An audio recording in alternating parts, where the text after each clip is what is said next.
सच्चा दर्पण YouTube channel में आपका स्वागत है। अगर अभी तक आप लोगों ने हमारे चैनल को सब्सक्राइब नहीं किए हैं तो लाल बटन दबाकर सब्सक्राइब करें और बेल आइकन घंटी दबाएं ताकि सबसे पहले हमारा वीडियो और ऑडियो आप तक पहुंच सके और हम इस चैनल के माध्यम से सभी वंशों का इतिहास बताएंगे। हाँ तो लीजिए, आज हम आप लोगों के बीच दुसाधों के महापुरुष महाबली बाबा चौहड़मल के बारे में बताने के लिए जा रहे हैं। बताया जाता है कि इनका जन्म 4 अप्रैल 1313 में चैत्र पूर्णिमा के दिन मोकामा टाल के घौरानी टोला में हुआ था।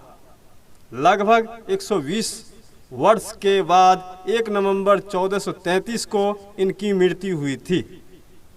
इनके पिता का नाम बिहारी मल और माता का नाम रघुमती, चाचा का नाम बंदी राम पहलवान एवं बहन का नाम जयंत था। कुछ लोगों इनका जन्म स्थान ग्राम अंजनी मोकामा पटना मानते हैं। बाबा चौहड़मल दुसाध जाति के कुल देवता हैं, महानायक हैं। इनकी पूजा इस समुदाय के प्रत्येक घर में बड़ी धूमधाम एवं श्रद्धा के साथ होती है।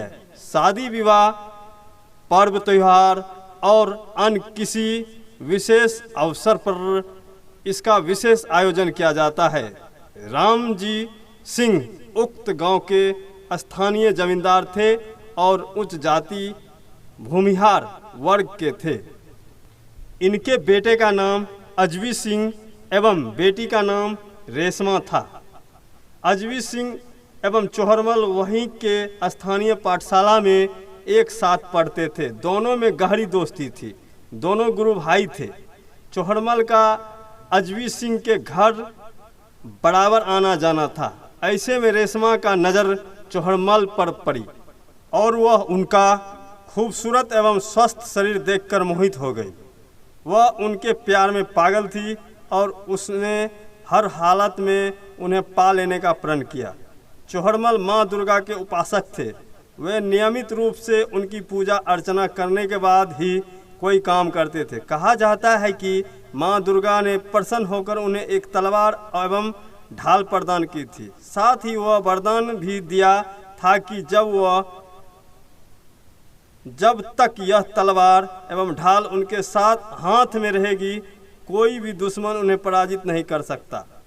वे अजय रहेंगे। चौहड़मल के साथ प्रायः एक बाघ का चित्र देखा जाता है। किंवदंती है कि वह एक बाघ काफ़ी खूंखार एवं नरभक्षी हो गया था। चौहड़मल ने अपनी ताकत एवं आध्यात्मिक शक्ति से उसे अपने वश में किया और उसी समय से बाघ उनका साथी बन गया। वह विपरीत परिस्थिति में उनका रक्षा भी करता था।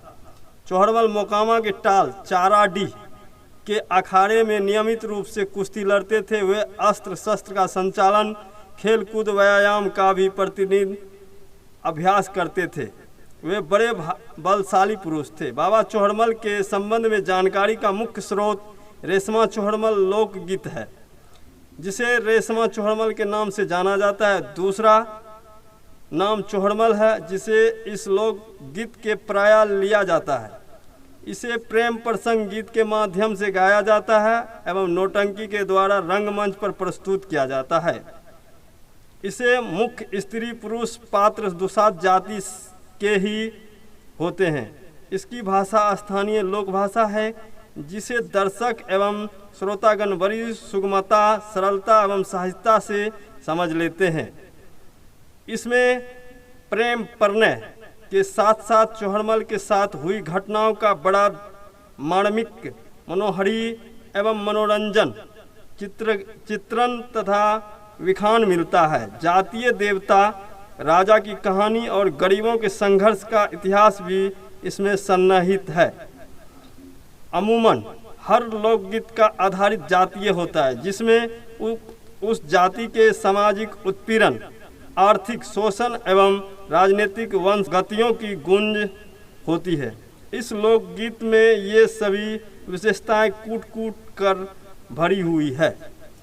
मोकामा बेगूसराय, लखीसराय, वडीहा, शेखपुरा, नालंदा, पटना, गया, नवादा एवं अन्य निकटवर्ती इलाकों में यह लोकगीत अत्यधिक लोकप्रिय है।